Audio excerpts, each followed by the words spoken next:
С этого момента ребята не только студенты, но и курсанты военного учебного центра. Для кого-то это только начало пути, а для Саид Магомеда новая ступенька.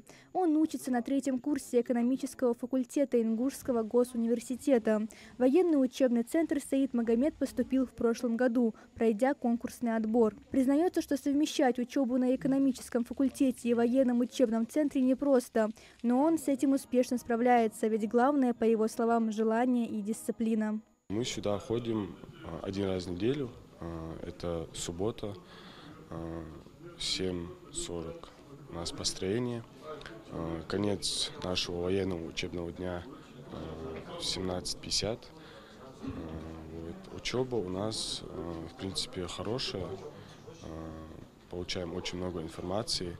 Учеба в военном центре – это не только строевая подготовка. Курсанты изучают топографию, военную дисциплину, а также проходят физические испытания. Чтобы попасть сюда, студенты Ингушского госуниверситета должны сдать нормативы – подтягивание, бег на 100 метров и 3-километровую дистанцию. Военный учебный центр дает возможность молодому человеку получить дополнительное образование военное, военную учетную специальность. Ну и по окончании считаться отслужившим в армии, получить на законных основаниях военный билет. Какие преимущества у того, кто поступил в военный учебный центр?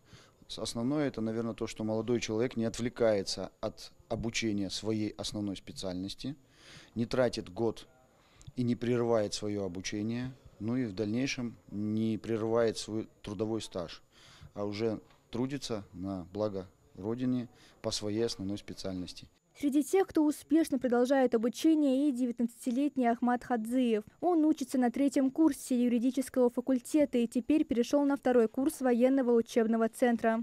Учеба, в принципе, несложная.